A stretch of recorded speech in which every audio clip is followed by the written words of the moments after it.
નમસ્કાર વિદ્યાર્થી મિત્રો, આજે આપણે કરંટ અફેર્સના આ વિડીયોની અંદર નવા પ્રશ્નો જાણવા માટે ઉત્સુક છીએ ને. હાલો મિત્રો, નવા પ્રશ્નો વિશે જાણવા માટેની તૈયારીના કંઈક પ્રશ્નો આવા છે. મિત્રો, પહેલો પ્રશ્ન વાંચીને થાય રણજી ટ્રોફી, રમતગમતનો પ્રશ્ન એવો. રમતગમત એટલે કેવું મહત્વ જીવનમાં, શરીર માટે અત્યારે હેલ્થ ઇઝ વેલ્થ એવું એક સૂત્ર જો સાર્થક કરતું હોય ને રમતગમત છે ભાઈ. હાલની અંદર રમતગમત એટલા માટે મહત્વનું છે, શરીર માટે તો સારું જ છે, ભેગા કૌશલ્ય વિકસે. તો એવો એક પ્રશ્ન લઈને જાણકારી જોતા જઈએ મિત્રો. રણજી ટ્રોફી શેની વાત કરીએ છીએ? રણજી ટ્રોફી. મિત્રો, રણજી ટ્રોફી પહેલા તો કઈ ગેમ્સ ની અંદર રમાય તો જણાવી દો મિત્રો. ક્રિકેટ માટે રમાય છે. શેના માટે રમાય છે? ક્રિકેટ માટે. એમાં ફાઇનલ ની અંદર તાજેતરમાં જમ્મુ કાશ્મીર રાજ્યએ કયા રાજ્યને હરાવીને પ્રથમ વખત ચેમ્પિયન બન્યું? મિત્રો, પહેલા તો ગૌરવની વાત જમ્મુ કાશ્મીર માટે એટલા માટે કહી શકાય કે આટલા વર્ષની અંદર પહેલી વાર ચેમ્પિયન બન્યું છે. અને એ જેવી તેવી ટીમને હરાવીને નહીં હો, 28 વખતની ચેમ્પિયન ટીમને હરાવી છે ને ભાઈ. તો સાહેબ, 28 વખતની ચેમ્પિયન ટીમ નીચેના પૈકી કોણ છે? મિત્રો, જણાવી દઉં. કયું છે? કર્ણાટક. કયું છે? કર્ણાટક. સાહેબ, આ જમ્મુ કાશ્મીર રાજ્ય આને હરાવી છે કર્ણાટક. મિત્રો, આ કર્ણાટક અને મિત્રો કર્ણાટકનું પહેલું નામ તમને જણાવું તો એક હતું, એનું નામ મૈસૂર. મિત્રો, જણાવી દઉં કે સૌ પ્રથમ રણજી ટ્રોફીની જે શરૂઆત જ છે ને એ મૈસૂર અને મદ્રાસ વચ્ચે થઈ હતી. અને ક્યારે થઈ હતી તો એવો પ્રશ્ન બનશે મિત્રો 1934 ક્યારે સાહેબ? 1934 ની અંદર. અને સાહેબ, આ રણજી ટ્રોફી નામ ક્રિકેટની અંદર શા માટે પ્રચલિત બન્યું? મિત્રો, ભારત માટે ગૌરવની વાત કહી શકાય. ભારતની અંદર એક રાજા હતા જામનગરના, જામ રણજીતસિંહજી. આંતરરાષ્ટ્રીય ક્ષેત્રે સૌ પ્રથમ ક્રિકેટની અંદર રમનાર કોઈ વ્યક્તિ હોય તો ગુજરાતના એ આપણા જામનગરના હો ભાઈ. કોણ હતા? રણજીતસિંહજી. એના નામની યાદમાં કઈ ટ્રોફી શરૂઆત કરેલી છે? રણજી ટ્રોફી. અને મિત્રો, ગુજરાતની અંદર ખાલી એક ટીમ નથી રમતી, 3 ટીમો રમે છે. સાહેબ, આમાં આવું બની શકે રમતમાં? હા. રણજી ટ્રોફી ની અંદર એક વાત કરું તો ગુજરાતની ટીમ પોતે રમે છે, બીજી રમે છે બરોડા, અને ત્રીજી રમે છે સૌરાષ્ટ્ર. કઈ રમે છે? સૌરાષ્ટ્ર. આવી 3 ટીમો રણજી ટ્રોફી ની અંદર ગુજરાતમાંથી રમે છે. આ ક્રિકેટ ની અંદર વાત આવી. અને મિત્રો, જીતું છે કોણ? જમ્મુ કાશ્મીર. કોને હરાવીને? કર્ણાટકને. અને સાહેબ, આથી વધારે વાત કરું, મહારાષ્ટ્ર આવ્યું તો મહારાષ્ટ્રની અંદરથી એક ક્રિકેટની ટીમ રમે છે રણજી ટ્રોફીમાં, મુંબઈ.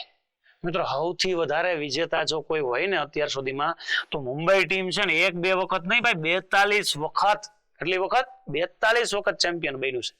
એમને એમ ચેમ્પિયન નથી બન્યું ભાઈ, મહેનત થકી બન્યું છે ભાઈ. એટલે મહેનતનો કોઈ વિકલ્પ છે નહીં.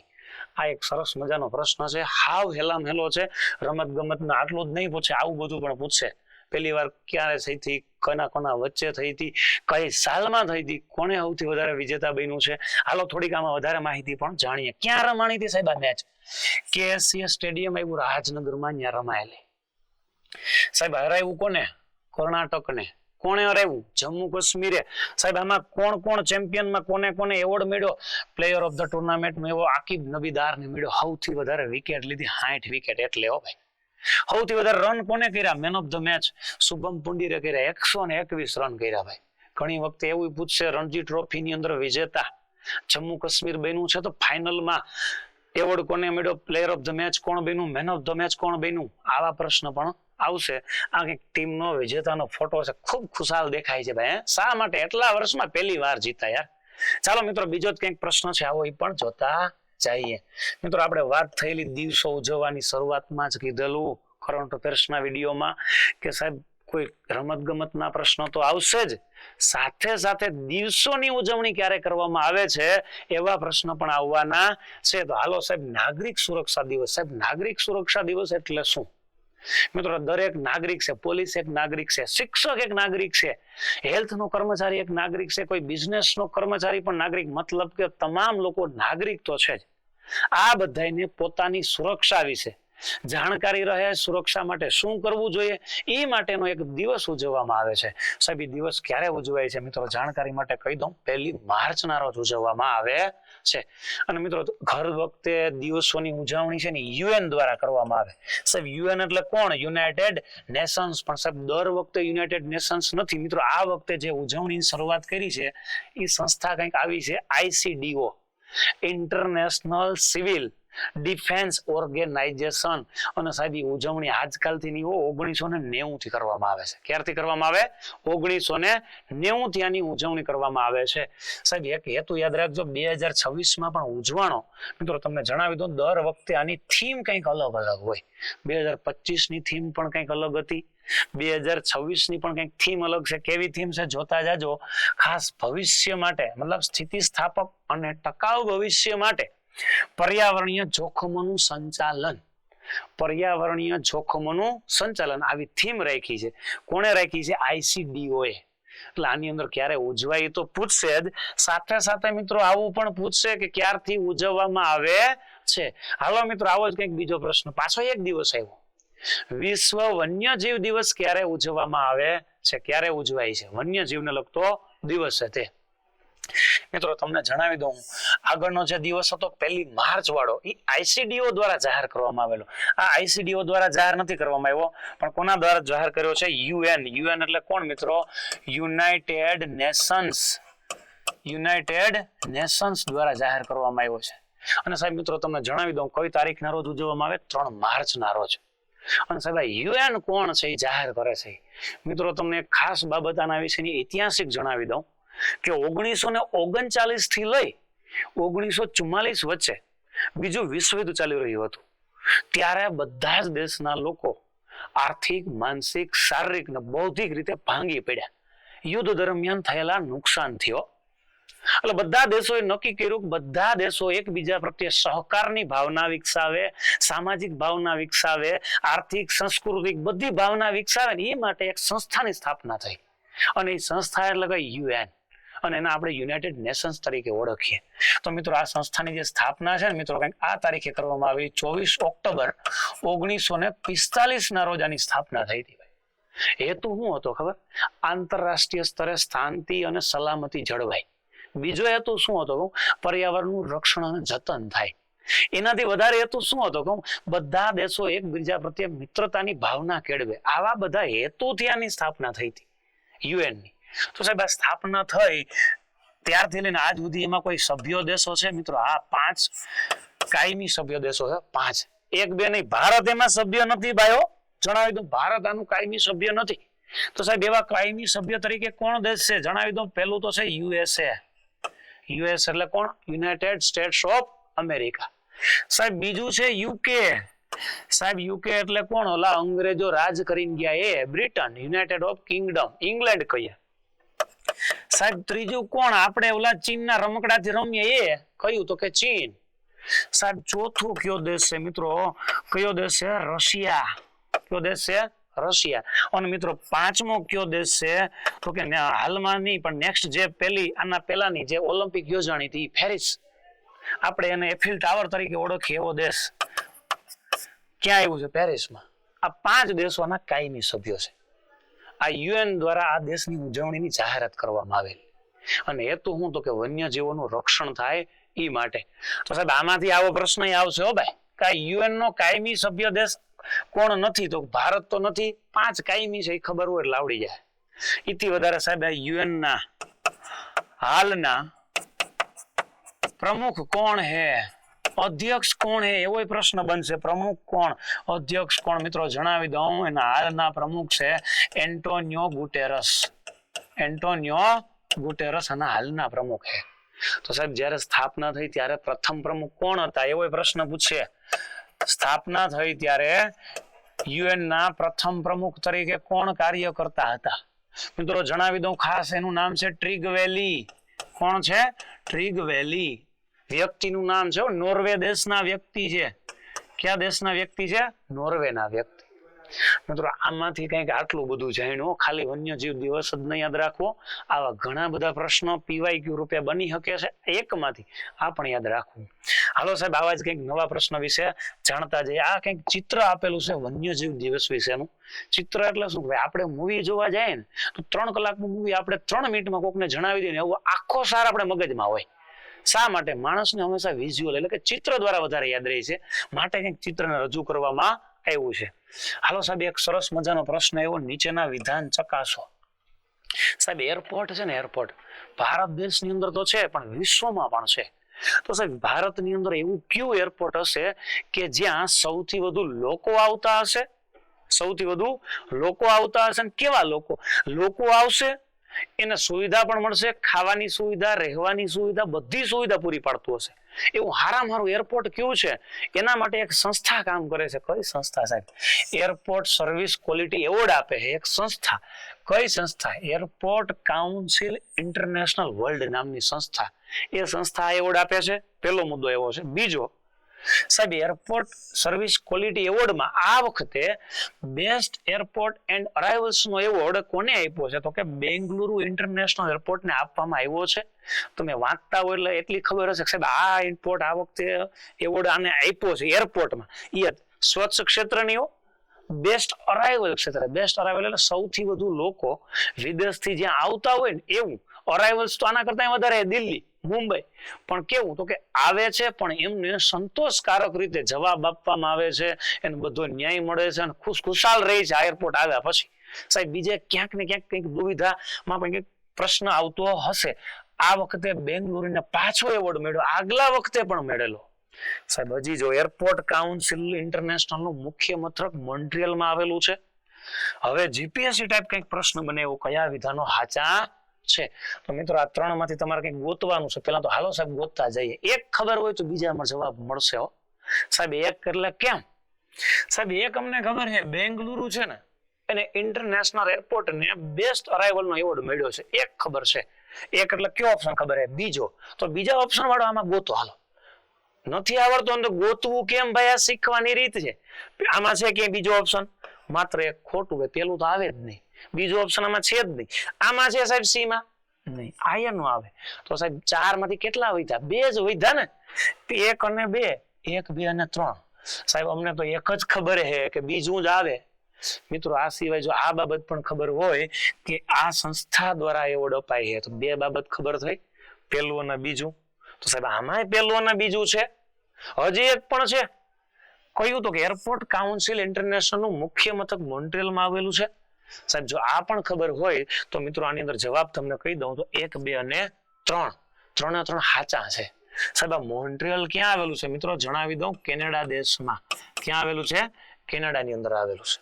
મિત્રો આ એરપોર્ટ ની અંદરનો પ્રશ્ન હતો. સ્વચ્છતા અંગેનો માણસોને કઈ રીતે રિસ્પોન્સ આવે છે એવો કંઈક પ્રશ્ન હતો. હાલો મિત્રો વધારે માહિતી હજી જાણતા જઈએ.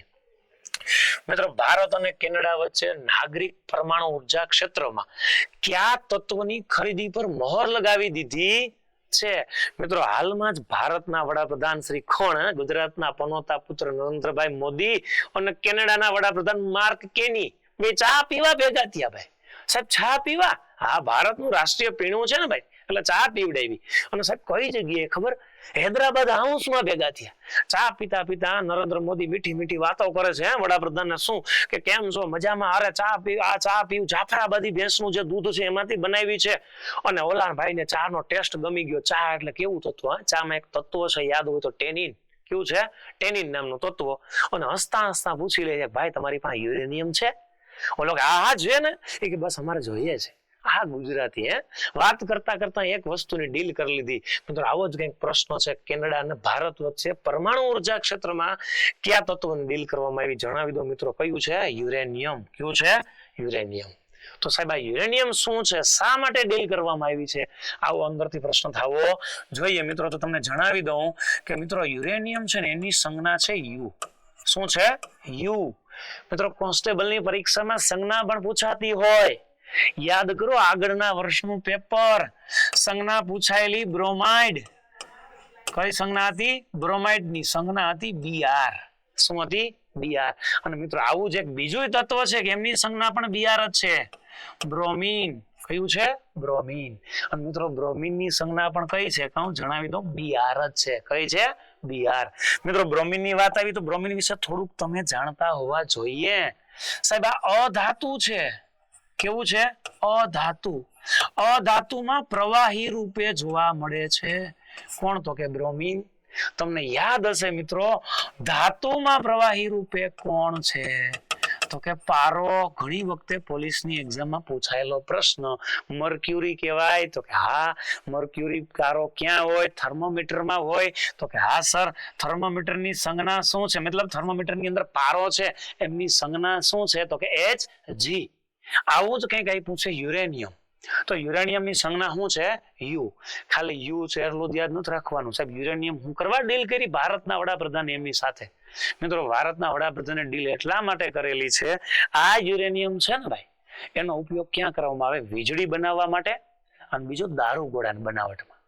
તો સાહેબ શા માટે હવે આ ભારત છે કેનેડા પાસેથી ખરીદવા માંગે છે? અત્યાર સુધી કોની પાસેથી ખરીદતું મિત્રો? તો તમને જણાવી દઉં, અત્યાર સુધી યુરેનિયમ છે ને ભારત છે કઝાકિસ્તાન પાસેથી. અને કઝાકિસ્તાન છે ને મિત્રો તો તમને જણાવી દઉં સૌથી વધુ યુરેનિયમનો 40% ઉત્પાદન જે કરે છે કઝાકિસ્તાન કરે. હો ભાઈ, કોણ કરે? કઝાકિસ્તાન. સાહેબ તો બીજા નંબરે કોઈ કરે છે તો એ કયો દેશ છે? કહું કેનેડા. કયો દેશ છે? કેનેડા. સાહેબ કઝાકિસ્તાન પાસેથી શા માટે બંધ કર્યું? પણ એક હેતુથી જણાવી દઉં, એક પર નિર્ભર રહેવું નહીં. યુદ્ધનો માહોલ ચાલુ છે. હોર્મુઝ સ્ટ્રીટ કહેવાય, હોર્મુઝ સ્ટ્રીટ. ત્યાંથી જે આવતા જહાજો છે ને એના માટેનો માર્ગ હાલમાં થોડોક અસમજમાં છે. તો ભવિષ્યના વિચારને ધ્યાનમાં રાખીને ભારતના વડાપ્રધાન એટલે ગુજરાતી એટલે બુદ્ધિશાળી કહેવાય. ભાઈ એને આવો વિચાર કરી લીધો કે ભાઈ હવે કઝાકિસ્તાન પાસેથી તો ખરીદવાનું જ છે, પણ સાથે સાથે બીજો વિકલ્પ પણ ગોતી લ્યો. કોણ છે? તો કે કેનેડા. મિત્રો બીજા નંબરે જો કોઈ વિશ્વમાં હોય ને સૌથી વધુ ઉત્પાદન કરતો દેશ તો એ કયો દેશ છે? કેનેડા દેશ છે. પેલા નંબરે કોઈ હોય તો કોણ છે મિત્રો? કઝાકિસ્તાન છે. પણ સૌથી વધારે મિત્રો આમાંથી યાદ રાખવું હોય તો સૌથી વધુ યુરેનિયમનો ભંડાર જો કોઈ હોય ને પ્રથમ નંબરે આ બે પાસે નથી હો, ઓસ્ટ્રેલિયા પાસે છે ભાઈ. કોની પાસે છે? ઓસ્ટ્રેલિયા પાસે. તો એના પેટાણમાં પડ્યું છે ભાઈ, સંગ્રહ રૂપ તો ઉપયોગ જ નથી કર્યો ભાઈ. કોની પાસે છે? ઓસ્ટ્રેલિયા પાસે. સાહેબ ભારત આને શા માટે ખરીદવા માંગે? કીધું છે હમણાં વીજળીના ઉત્પાદનમાં, બીજું દારૂ ગોળાના ઉત્પાદનમાં. તો સાહેબ અત્યાર સુધી વીજળીના ઉત્પાદનમાં કોણ વપરાતું હતું? કોલસો. 70% કોલસો વપરાતો હતો. કેટલા ટકા? 70%. હવે વિચાર આવ્યો કે ભાઈ આ તો કોલસાથી 70% જે વીજળી બનતી હતી, હવે કોલસો તો ખૂટી જાય એમ છે ભાઈ. તમને યાદ કરાવી દો ભાઈ, કોલસો એટલે પુનઃ અપ્રાપ્ય સ્ત્રોત. કેવો મિત્રો? પુનઃ અપ્રાપ્ય. સાહેબ પુનઃ અપ્રાપ્ય એટલે શું? તો કે નજીકના ભવિષ્યમાં જે ખૂટી જાય એવા સ્ત્રોતો હોય ને ભાઈ એને પુનઃ અપ્રાપ્ય કહેવાય. અને પુનઃ પ્રાપ્ય એટલે શું? તો કે નજીકના ભવિષ્યમાં ખૂટે નહીં હોય એવા સ્ત્રોતોને પુનઃ પ્રાપ્ય કહેવાય. તો સાહેબ કોલસો નજીકના ભવિષ્યમાં ખૂટી જાય એમ છે. નજીકના ભવિષ્યમાં એટલે સાહેબ આપણે હજી વાંધો નહીં આવે, 200 વર્ષ સુધી તો નહીં ખૂટે. સાહેબ વાંધો નહીં, આપણે 200 વર્ષ નથી જીવવા. આવું મગજમાં પ્રશ્ન આવતો હોય. પણ આવનારી પેઢીને ધ્યાનમાં રાખીને વડાપ્રધાન સિંહે કોની ડીલ કરી છે મિત્રો? યુરેનિયમની. કોની ડીલ? યુરેનિયમ. યુરેનિયમ એટલે કોણ? તો કે યુ, સંજ્ઞા. સાહેબ યુરેનિયમની ડીલ ખાલી વીજળીના હેતુથી નથી કરી ભાઈ, બીજી એક હેતુથી પણ કરવામાં આવી છે. શેના માટે? દારૂ ગોળા માટે. તો સાહેબ દારૂ ગોળામાં કેમ? ભારતમાં દારૂ ગોળો બનાવવા માટેના પરમાણુ ઉર્જા મથકો છે. હા ભાઈ છે, ભારત પણ પરમાણુ ઉર્જા બનાવે એવા 7 મથક છે ભાઈ. 1 2 નથી, કેટલા? 7 મથકો. સાહેબ 7 મથકોમાં જાય પહેલા સાહેબ આમાં કેવી પ્રક્રિયા થતી હશે મિત્રો જણાવી દઉં. જે તત્વનો દારૂ ગોળો બનાવવામાં ઉપયોગ થાય છે એમાં એક પ્રક્રિયા થાય છે પરમાણુની અંદર. હવે પરમાણુ તો સાહેબ પેલા તો પરમાણુ એટલે હું એ તમને કહી દઉં, દ્રવ્ય હોય ને દ્રવ્ય, એ નાનામાં નાનો જે ભાગ હોય ને પરમાણુ કહેવાય. સાહેબ જાજા બધા પરમાણુ ભેગા થાય ને એટલે જે બને ને મિત્રો એને અણુ કહેવાય. અને જાજા બધા અણુઓ ભેગા થાય ને પછી જે બને ને એને તત્વ કહેવાય. તો સાહેબ આ તત્વ એટલે કોણ? આ જે યુરેનિયમની વાત કરી ને આપણે, તત્વ છે યુરેનિયમ. શું છે? તત્વ છે. સાહેબ આ પરમાણુની વાત આવે છે તો ભારતમાં પરમાણુ ઉર્જા મથકમાં એક ક્રિયા થાય છે દારૂ ગોળો બનાવવામાં, એને કહેવાય ન્યુક્લિયર વિખંડન. કઈ ક્રિયા થાય છે? ન્યુક્લિયર વિખંડનના લીધે ઉર્જા છૂટી પડે ભાઈ. ઉર્જા છૂટી પડે એટલે વિસ્ફોટ થાય ને માણસો મરી જાય. આવું ભારતમાં પણ મથકો છે. સાહેબ એક આવો શબ્દ સાંભળ્યો છે પોલીસની એક્ઝામ માટે, પીએસઆઈ ની એક્ઝામ માટે, ન્યુક્લિયર સંલયન. શું શબ્દ સાંભળ્યો છે? ન્યુક્લિયર સંલયન. તો સાહેબ આ ન્યુક્લિયર સંલયન એટલે હું મિત્રો, સંલયન ને હાદી ભાષામાં આવું કહેવાય ભેગું થવું. શું કહેવાય? ભેગું થવું. તો સાહેબ આ વિખંડન એટલે શું કહેવાય ખબર છે મિત્રો? દૂર થવું. દારૂ ગોળો ફૂટે એટલે ઉર્જા દૂર થાય ને વિસ્ફોટ રૂપે બહાર આવે, માણસને નુકસાન કરે એવી ઉર્જા. સાહેબ આ નુકસાન કરે એવી છે ને કુદરતી રીતે, કારણ કે સાહેબ ન્યુક્લિયર સંલયન કોની અંદર થાય છે ખબર? જે પણ તારાઓ છે ને એની અંદર થાય. તો સૂર્ય એક તારો છે. હા, સૂર્યમાં કઈ પ્રક્રિયાના લીધે ઉર્જા ઉત્પન્ન થાય છે? કઈ પ્રક્રિયા છે મિત્રો? ન્યુક્લિયર સંલયન પ્રક્રિયા. સંલયન એટલે ભેગું થાય. સાહેબ સૂર્યમાં કોણ ભેગા થાય મિત્રો? હાઇડ્રોજન અને હિલિયમ. સૂર્યના કેન્દ્રમાં બે તત્વો છે ને, હાઇડ્રોજન અને હિલિયમ. હાઇડ્રોજનની સંજ્ઞા H, હિલિયમની સંજ્ઞા He. HI નહીં હો ભાઈ, He. સાહેબ તત્વોમાં પહેલો અક્ષર કેપિટલ હોય, બીજો અક્ષર સ્મોલ હોય. બે અક્ષરથી વધારે સંજ્ઞા હશે નહીં. આ યાદ રાખવું. તો સાહેબ ન્યુક્લિયર સંલયન સૂર્યમાં થાય, ન્યુક્લિયર વિખંડન દારૂગોળામાં થાય. આ બેયનો ભેદ યાદ રાખજો, ઘણી વાર પોલીસમાં પીએસઆઈ માં પૂછાયેલું. સાહેબ તમે અમને ઓલું જણાવવાના હતા સૂત્ર દ્વારા. શું? પરમાણુ ઉર્જા મથકો 1 2 નથી, 7 છે. હાલો સાહેબ, હાથે હાથના નામ યાદ રાખીએ. કોણ કોણ છે ભાઈ? પેલા તો સૂત્ર જોઈને થોડુંક હસવું આવશે હો ભાઈ. કેમ ભાઈ? સૂત્રમાં છે જોજો. એક કાકા તારે નોરા ફતેહી હારે કઈક લાગે કા?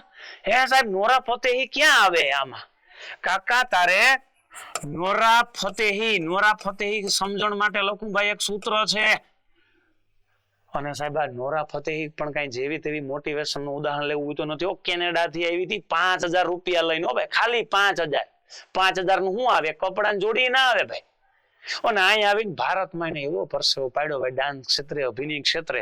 અત્યારે ભાઈ ડાન્સ ક્ષેત્રે કોણ ઓળખાય? તો કે નોરા ફતેહી. સ્ટેજ ગમે એવા સ્ટેપ કરવા કોણ ઓળખાય? Nora Fatehi. એમને એમ બની નથી. મહેનત વગર કઈ થવાનું નથી. તમારે ભાઈ પોલીસ બનવું, પીએસઆઈ બનવું, જીપીએસસી ની તૈયારી કરવી, મહેનત તો જોશે જ. સાહેબ કાકા તારે નોરા ફતેહી હારે કઈક લાગે કા? તો હું કઈક લાગે કા નહીં, પણ કઈક રાવત કા. કઈક રાવત કા. સાહેબ 7 છે ભારતમાં પરમાણુ ઉર્જા મથકો. આવું સૂત્ર છે મિત્રો. ખાસ ટેકનોલોજીનો પ્રશ્ન યાદ રાખવાનો, પીએસઆઈ માટે ખાસ અગત્યનો પ્રશ્ન કહી શકાય મિત્રો. તો સાહેબ આ કાકા એટલે કોણ મિત્રો? કાકા એટલે છે કાકરાપાર. કાકા એટલે કોણ? કાકરાપાર નામનું પરમાણુ ઉર્જા મથક છે. સાહેબ ક્યાં આવેલું છે મિત્રો? તમને ખાસ જણાવી દઉં કે કયા રાજ્યમાં આવેલું છે? ગુજરાતમાં. અને એ કઈ નદીના કાંઠે મિત્રો? તાપી નદીના કાંઠે. કઈ નદીના કાંઠે? તાપી નદીના કાંઠે. સાહેબ બીજું એવું તારે. તારે એટલે કોણ મિત્રો? તારે એટલે કંઈક આવું નામ છે, તારાપુર. કોણ છે? તારાપુર. સાહેબ આ ક્યાં આવેલું છે? તો કે મહારાષ્ટ્રની અંદર. ક્યાં આવેલું છે? મહારાષ્ટ્રમાં. મિત્રો આની અંદરથી આવો પ્રશ્ન પણ અગાઉ પરીક્ષામાં પૂછાઈ ગયો છે કે ભારતનું સૌપ્રથમ પરમાણુ ઉર્જા મથક કયું છે? કયું છે? તો કે તારાપુર. અને ક્યાં આવેલું છે? તો કે મહારાષ્ટ્રની અંદર આવેલું છે. સાહેબ આ નોરા એટલે કોણ? ભાઈ નોરા એટલે હવે નોરા ફતેહી નહીં, હવે યાદ રાખવાનું છે નરોરા. કોણ યાદ રાખવાનું છે? નરોરા. સાહેબ આ નરોરા કયા રાજ્યમાં આવેલું છે? ઉત્તર પ્રદેશ. કયા રાજ્યમાં આવ્યું છે? ઉત્તર પ્રદેશમાં. સાહેબ હવે એવું કંઈક. સાહેબ કંઈક એટલે રાજ્ય છે અને એક મથક પણ છે મિત્રો. કંઈકમાં એક યાદ રાખશું, કેગા. કયું છે? કેગા. સાહેબ આ કેગા નામનું મથક ક્યાં આવેલું છે મિત્રો? કર્ણાટક. ક્યાં આવેલું છે? કર્ણાટક. સાહેબ હજી એવું રાવત. સાહેબ રાવત ઉપરથી રાજ્યનું નામ છે રાજસ્થાન, અને રાવત ઉપરથી એના મથકનું નામ પણ છે રાવત ભાટા. કયું છે? રાવત ભાટા. સાહેબ રાજસ્થાન. સાહેબ હજી વધુ કા. કા એટલે આમાં 2 ક છે હો ભાઈ. 2 ક એટલે કોણ છે સાહેબ? એક છે કલ્પકમ અને બીજું છે મિત્રો કુડનકુલમ. કયું છે? કુડનકુલમ. અને ક્યાં આવ્યા છે સાહેબ આ બે? તમિલનાડુની અંદર. ક્યાં આવેલા હે? તમિલનાડુમાં. થયા ને મિત્રો 7. 1 2 3 4 5 6 ને 7 મિત્રો. આવા ટેકનોલોજીની અંદરથી ઘણી વાર પ્રશ્ન આવા પણ આવશે. ખાલી યુરેનિયમની ડીલ કરી એટલું જ નહીં, પણ આ પણ આની અંદરથી પ્રશ્ન આવતો રહેશે. હાલો મિત્રો, નવો કંઈક આવો પ્રશ્ન હજી પણ જાણતા જઈએ. મિત્રો જો વાત કરીએ ખાસ ભારતના વડાપ્રધાન અને કેનેડાના વડાપ્રધાન કોણ હમણાં કીધું? માર્ક કેની. બેએ જે યુરેનિયમની ડીલ કરી છે એમનું કંઈક ચિત્ર છે, અને બંને દેશોના જે વિદેશ સચિવ કહેવાય છે એ બંને એનો ફોટો પણ આપેલો છે. સાહેબ ફોટાનો હેતુ શું? તો કે લાંબા સમય સુધી સાહેબ યાદ રહી ને, ઓલું મૂવી જોવા જાય કેમ ચિત્ર આખું યાદ રહી જાય સ્ટોરી રૂપે, એટલા માટે કંઈક ચિત્ર રૂપે આપેલું છે. સાહેબ પાછો ટેકનોલોજીનો જ પ્રશ્ન આવ્યો. તાજેતરમાં ઓડિશાના ચાંદીપુર ખાતેથી કઈ સ્વદેશી મિસાઇલનું પરીક્ષણ કરવામાં આવ્યું? તો પેલા તો જણાવી દઉં સાહેબ, મિસાઇલ છે ને, મિસાઇલ એ ભારતમાં મથક એના ખાલી 2 જ છે. એ ઓડિશામાં જ આવ્યા છે. એક ચાંદીપુર છે, એ નાની મિસાઇલ એટલે શોર્ટ રેન્જ મિસાઇલ ત્યાંથી જ મોકલવામાં આવે, અને બીજું લોંગ રેન્જ મિસાઇલ એ પણ ઓડિશામાંથી જ મોકલાય છે, અને એ ટાપુનું નામ છે મિત્રો ડોક્ટર અબ્દુલ કલામ ટાપુ. તો સાહેબ આ અબ્દુલ કલામ ટાપુ જ હું કરવા નામ રાખ્યું ભાઈ? મિત્રો તમે જાણતા હશો મિસાઇલ મેન તરીકે એક વ્યક્તિ ઓળખાય છે. કોણ ઓળખાય છે? અબ્દુલ કલામ. એટલા માટે એની નામના યાદમાં ડોક્ટર અબ્દુલ કલામ ટાપુ. કેવી મિસાઇલો સાહેબ? લાંબા રેન્જની મિસાઇલો. લાંબા રેન્જની મિસાઇલો સાહેબ, લાંબા રેન્જની મિસાઇલ એટલે કઈ કેવી કહું? 3500 કિલોમીટર થી વધારે કેવી સાહેબ. આ શોર્ટ રેન્જની જે મોકલી છે, કઈ મોકલી છે? Very short range air defence system સાહેબ. એ તો 3 કિલોમીટર થી વધુ રેન્જ ધરાવે છે. સાહેબ એ ક્યાંથી મોકલવામાં આવી છે? ચાંદીપુર ખાતેથી. સાહેબ આ સંરક્ષણની જે મિસાઇલો મોકલે એ કોણ મોકલે? એના માટે સંસ્થા કોઈ છે?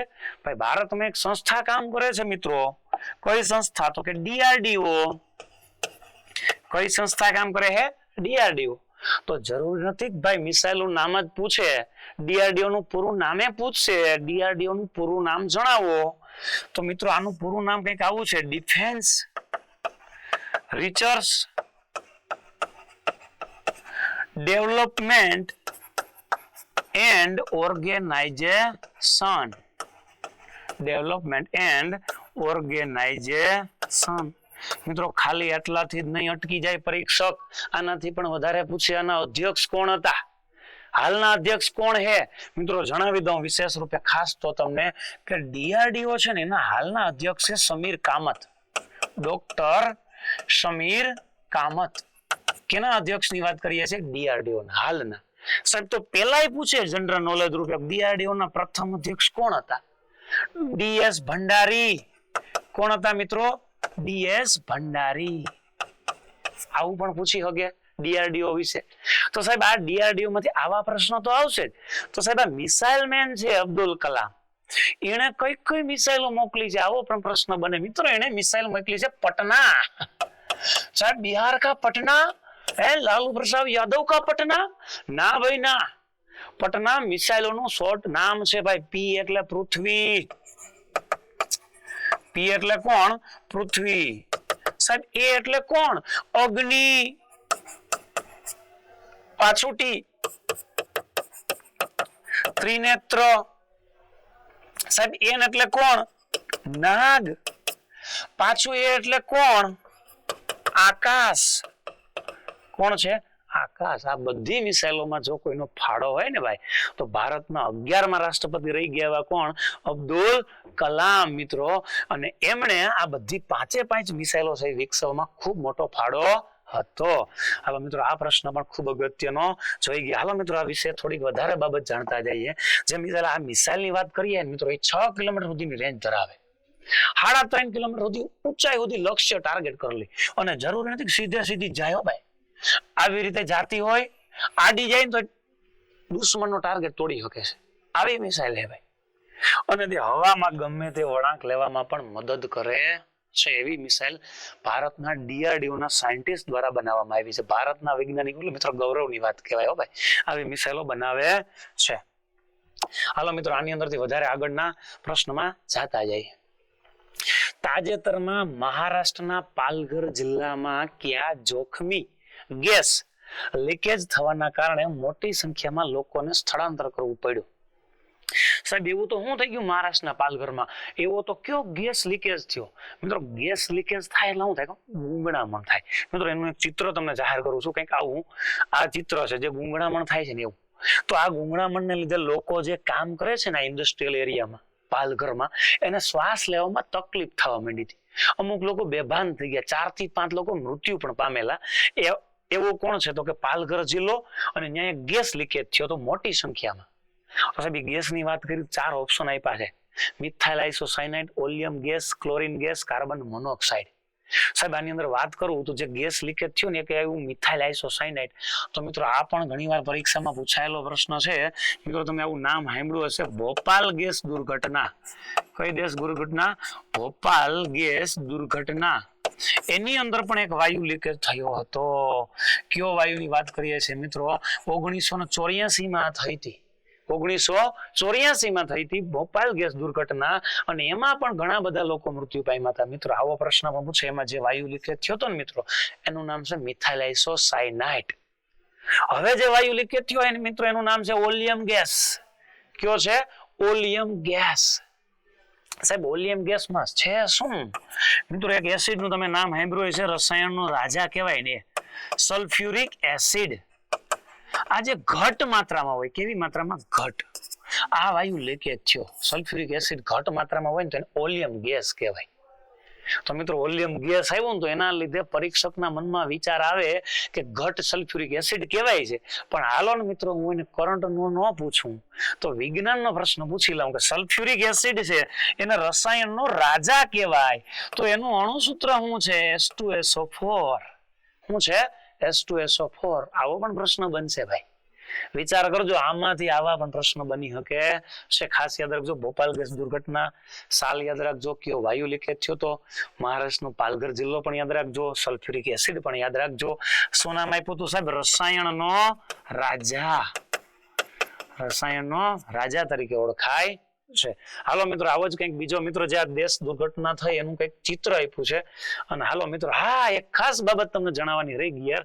હાલની અંદર જેટલી પણ પરીક્ષાઓ આલે છે, ટેટની છે, ટાટની છે, પોલીસની છે, રેલવેની છે, પીએસઆઈ છે, કોન્સ્ટેબલ છે, બધાય માટે ઉપરોક્ત તમામ પરીક્ષા માટે વિડીયો કોર્સ એ મિત્રો જાજા બધાની 99 રૂપિયા. કેટલા રૂપિયા? 99 રૂપિયા. એની અંદર તમને બધા જ વિષયોના વિડીયો કોર્સ મળી રહેશે, અને સાથે સાથે આપણા કરંટ અફેર્સના વિડીયો પણ જોવા મળતા રહેશે. હાલો મિત્રો નેક્સ્ટ ક્વેશ્ચન જોતા જઈએ. કયો દેશ એવો છે જેને લેપ્રેસી, લેપ્રેસી એટલે રક્તપિત્ત. મિત્રો રક્તપિત્ત કયો, લેપ્રેસી કયો, અથવા તો એને કોઢ પણ કહેવાય, અથવા તો એને હેન્સન રોગ પણ કહેવાય. હો ભાઈ, કયો રોગ કહેવાય? હેન્સન રોગ. એ આરોગ્ય સમસ્યા તરીકે નાબૂદ કરનાર અમેરિકા ખંડનો એવો પ્રથમ દેશ કયો બન્યો છે? પહેલો કયો દેશ બન્યો છે ભાઈ? તો આવા 4 ઓપ્શન આપ્યા છે ભાઈ. અમેરિકા ખંડની વાત કરી છે ભાઈ. સાહેબ આ બધા અમેરિકા ખંડના જ છે. તો પેલા તો હાલો મિત્રો વાત જતા સાહેબ લેપ્રેસી શું છે, રક્તપિત્ત શું છે? મિત્રો તમને જણાવી દઉં કે ખરેખર રક્તપિત્ત છે ને એક પ્રકારના સૂક્ષ્મ જીવથી થાય. હો ભાઈ, કયા જીવથી થાય છે? સૂક્ષ્મ જીવ. તો સાહેબ સૂક્ષ્મ જીવ એટલે શું? જેને નરી આંખે જોઈ શકાતા નથી એવા જીવોને સૂક્ષ્મ જીવ કહે છે. અને મિત્રો સૂક્ષ્મ જીવ 1 2 નથી, 5 છે. કોણ છે સાહેબ? 5. બેવાલી પફ્ફુ. કોણ છે? બેવાલી પફ્ફુ. બેક્ટેરિયા છે, વાયરસ છે, લીલ છે, ફૂગ છે અને પ્રજીવ છે. સાહેબ આમાંથી કયો એવો સૂક્ષ્મ જીવ છે? મિત્રો એક જ સૂક્ષ્મ જીવ છે, બેક્ટેરિયા. આ બેક્ટેરિયાના માધ્યમથી કોણ ફેલાય છે? લેપ્રેસી અથવા તો રક્તપિત્ત. તો સાહેબ બેક્ટેરિયાનું બીજું નામ મિત્રો યાદ રાખજો, જીવાણુ છે. શું છે? જીવાણુ. તો સાહેબ આ લેપ્રેસી અથવા તો રક્તપિત્તમાં છે શું? ચામડીને અસર કરે છે ભાઈ. કોને અસર કરે છે? ચામડીને અસર કરતો રોગ.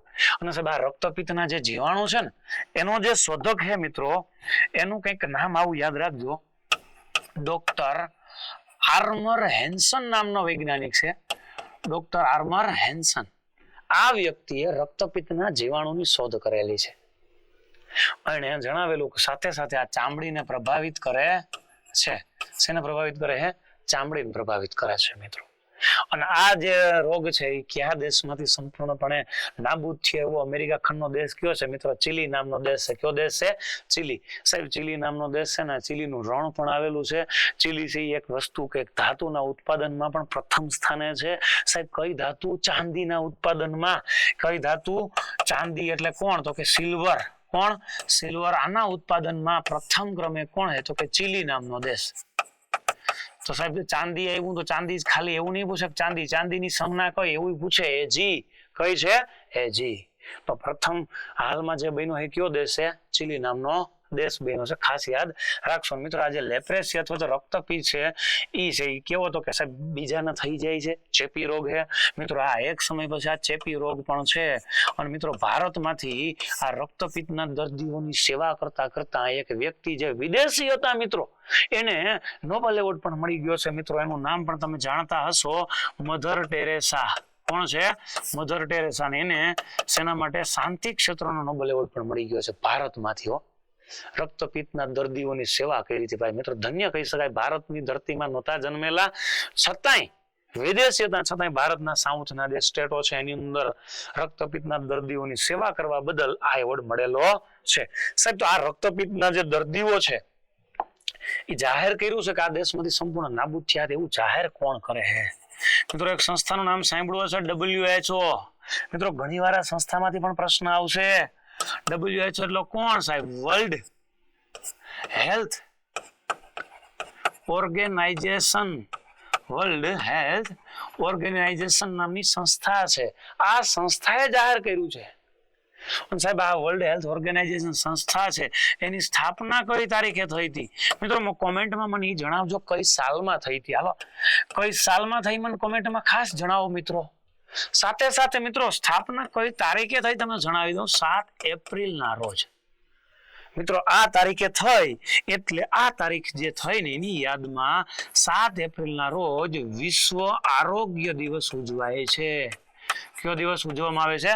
વિશ્વ આરોગ્ય દિવસ. કોની યાદમાં? WHO ની સ્થાપના થઈ એના માટે. સાહેબ આ WHO કોણ છે મિત્રો? તમને જણાવી દો. UN છે ને, UN એની અંદર હેઠળ કામ કરતી એક સંસ્થા કહેવાય. UN એટલે હમણાં જ આગળ જોઈ ગયા આપણે બીજા પ્રશ્નની અંદર. આની અંદરથી આ પણ યાદ રાખશું. ચાલો મિત્રો નેક્સ્ટ ક્વેશ્ચન પણ જોતા જઈએ. ખૂબ અગત્યનો પ્રશ્ન. નેશનલ ગ્રીન ટ્રિબ્યુનલ એ તાજેતરમાં કયા શ્રેણીના પ્રાણીના સંરક્ષણ માટે, પ્રાણીનું સંરક્ષણ થાય માટે એક પ્રોજેક્ટ ચાલુ છે, કોરી પ્રોજેક્ટ. પેલાથી કયા પ્રાણીનું સંરક્ષણ થાય એની માટે ચાલે, એને પુનઃ સમીક્ષા કરવાનો નિર્ણય અથવા તો નિર્દેશ આપ્યો. સાહેબ હું કરવા નિર્દેશ આપ્યો એ ખબર? તો કે જે આ નિર્દેશ આપ્યો ને એક પ્રાણી છે મિત્રો, બ્લેક બક, કાળિયાર નામનું. સાહેબ કાળિયાર નામનું પ્રાણી જોઈને માણસની જેમ લાગણી છે, જે માણસ દેખે એટલે દોડીને ભાગે. ઇન્ડસ્ટ્રીયલ એરિયા હોય ને ત્યાં અવાજ આવતો હોય ને વધારે પડતો ઘોંઘાટ, એ સાંભળીને પણ ભાગે છે.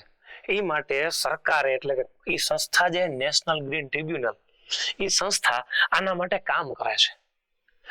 નેશનલ ગ્રીન ટ્રિબ્યુનલ કોના માટે? તો કે જે પ્રાણીઓ લુપ્ત થવાના હોય એના માટે તો એક સંસ્થા બીજી છે, IUCN, international union conservation of nature. આ સંસ્થા પણ છે.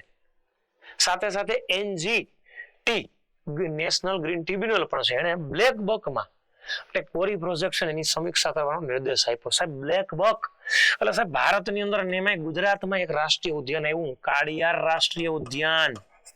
આવો પ્રશ્ન પણ પૂછાઈ જાય ભાઈ. કાળિયાર રાષ્ટ્રીય ઉદ્યાન કયા જિલ્લામાં આવેલું છે ભાઈ? ભાવનગર. ક્યાં આવેલું છે? ભાવનગર. કાળિયાર નેશનલ પાર્ક આવું પણ કહેવામાં આવે છે. માત્ર ગુજરાતમાં એક જ જગ્યાએ કાળિયાર નામનું બ્લેક બક મતલબ કાળિયાર પ્રાણી જોવા મળે છે. મિત્રો આના વિશે થોડીક વિશેષતા રૂપે જાણતા જઈએ. એનું કંઈક ચિત્ર આપેલું છે કાળિયારનું મિત્રો. અને તમિલનાડુની અંદર વલ્લનાડુ બ્લેક બક અભયારણ્ય છે.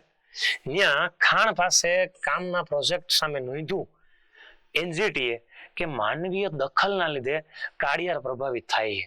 પણ થઈ શકે છે માણસનું દખલગીરીને લીધે થાય છે.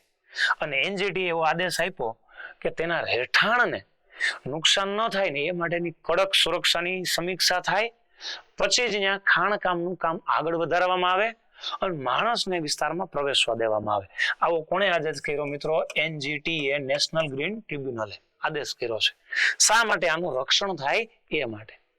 મિત્રો આના વિશે યાદ રાખજો ને એક કોમેન્ટમાં મને ખાસ જણાવજો.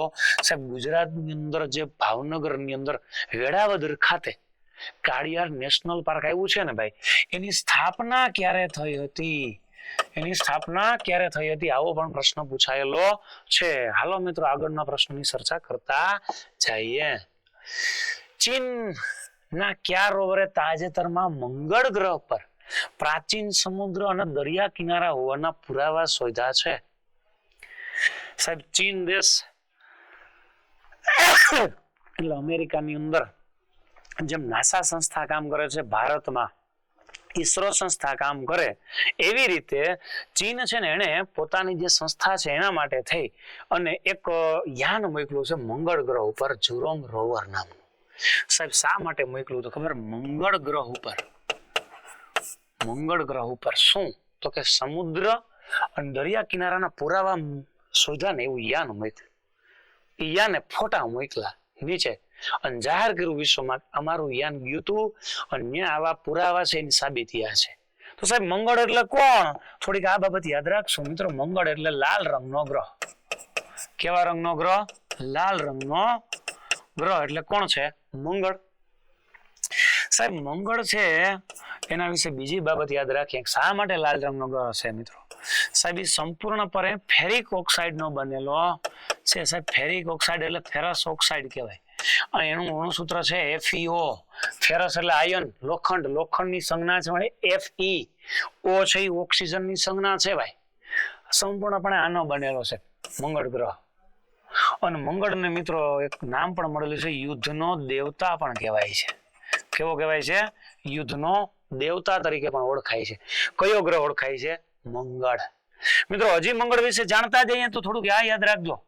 મંગળ ગ્રહ ઉપર ભારત દ્વારા એક યાન પણ મોકલવામાં આવેલું, મંગળયાન. કયું યાન મોકલું હતું? મંગળયાન. માર્સ ઓર્બિટર મિશન 500 કરોડથી પણ ઓછા ખર્ચે મોકલવામાં આવેલું. ખાસ કોમેન્ટમાં જણાવતો કયા વર્ષે મોકલવામાં આવ્યું હતું. મંગળના 2 ઉપગ્રહો પણ છે મિત્રો જાણીતા. એકનું નામ છે ફોબોસ અને બીજાનું નામ છે ડીમોસ. ફોબોસ અને ડીમોસ નામના જાણીતા ઉપગ્રહો કયા ગ્રહના છે? તો કે મંગળ ગ્રહના. કયા ગ્રહના? મંગળ. સાહેબ મંગળ એટલે ક્યાં આવ્યો છે મિત્રો? એક ખાસ યાદ રાખજો, સૂર્યથી ગ્રહોનો યોગ્ય ક્રમ. હો ભાઈ, સૂર્યથી ગ્રહોનો યોગ્ય ક્રમ. તો એમાં મંગળ ગ્રહ સાહેબ કેટલામાં નંબરે આવે છે? તો મિત્રો એક 8મા ધોરણની અંદર બુકમાં એક સૂત્ર આવતું હોય કે સૂર્યથી ગ્રહોનો યોગ્ય ક્રમ એટલે બુસુબ, મંગુસ અને યુને. બુ એટલે બુધ, શુક્ર, પૃથ્વી, મંગળ, ગુરુ, શનિ, યુરેનસ અને નેપચ્યુન. કેટલામા ક્રમનો ગ્રહ છે મિત્રો? 4થા ક્રમનો. આવો પણ પ્રશ્ન PSI ની પરીક્ષામાં, આગળની PSI માં ભૂતકાળમાં પૂછાયેલો. સૂર્યથી ગ્રહોનો યોગ્ય ક્રમ કયો છે? સૂત્ર યાદ રાખી લેજો મિત્રો. કયું? બુસુબ, મંગુસ, યુને. બધાય હાજર છે? બધાય હાજર છે. આ સૂત્ર છે. હાલો મિત્રો આવો કંઈક બીજો પ્રશ્ન પણ જાણતા જઈએ. World obesity atlas. સાહેબ આ સંસ્થા શું છે? આપણા શરીર હેલ્થ માટે કામ કરતી હોય ને એવી. અને એને બાળપણમાં મેદસ્વીતાની દ્રષ્ટિએ ભારત વિશ્વમાં કેટલામાં ક્રમે છે ને એના માટેનો રેન્ક આપે. તો સાહેબ આ મેદસ્વીતા એટલે હું મિત્રો પહેલા તો તમને જણાવી દઉં. મેદસ્વીતા એટલે હાદી ભાષામાં, થોડુંક વિજ્ઞાનની ભાષામાં હું કહું ને તો ચરબી વાળું શરીર. કેવા વાળું શરીર? ચરબી વાળું. ચરબી એટલે ફેટ અથવા લિપિડ વાળું શરીર. એમાં ભારતના જે બાળકો છે સાહેબ, એમાં હાલની અંદર જો કહીએ ને ભાઈ આધુનિક યુગમાં ઘરનો આહાર એટલે કે સમતોલ આહાર કોઈને નથી ખાવો અને બહારનું ખાવાનું ફાસ્ટ ફૂડ વધારે પડતું ખાવું છે, એના લીધે શરીરમાં એક આહારના ઘટકનું પ્રમાણ વધતું જાય. એ ઘટક એટલે ચરબી અને એના આપણે કહીએ મેદસ્વીતા. કયો કહીએ? મેદસ્વીતા. તો મિત્રો આની અંદર ભારતનો જે ક્રમ છે ને બીજા ક્રમે. તો સાહેબ પ્રથમ ક્રમે ચીન છે. કોણ હે? ચીન. સાહેબ આની અંદર થોડુંક વધારે જાણતા જાવ તો પ્રથમ ક્રમે કોણ હે? ચીન હે. અને સાહેબ તો આ મેદસ્વીતા વધી ગઈ કેમ ખબર પડે? BMI આંક કહેવાય, બોડી માસ ઇન્ડેક્સ કહેવાય. સાહેબ BMI એટલે શું ખબર? બોડી માસ ઇન્ડેક્સ કહેવાય. આ આંક મુજબ આનો ખ્યાલ આવે સાહેબ. એટલે શું? એક ઉદાહરણ દ્વારા કહી શકું મિત્રો. 1 ફૂટ જો કોઈની હાઈટ હોય ને એમાં 12 kg થી વધુ વજન ન હોવું જોઈએ સાહેબ. 1 ફૂટ થોડી હાઈટ હોય. નાના બાળકની અંદર કહીએ તો 3 ફૂટ 4 ફૂટ, પણ પુખ્ત વયની અંદર કહીએ તો કેટલી હાઈટ કહેવાય? 6 ફૂટ પણ હાઈટ કહેવાય. તો કે હા, એપ્રોક્સિમેટલી. તો સાહેબ 6 ફૂટ, 1 ફૂટે 12 કિલો હોય તો 6 ફૂટે કેટલું? તો કે 83, 12 6 72. તો મિત્રો જેમની 6 ફૂટ હાઈટ છે ને એને એપ્રોક્સિમેટલી 72 થી 75 kg વેટ છે તો ઓકે.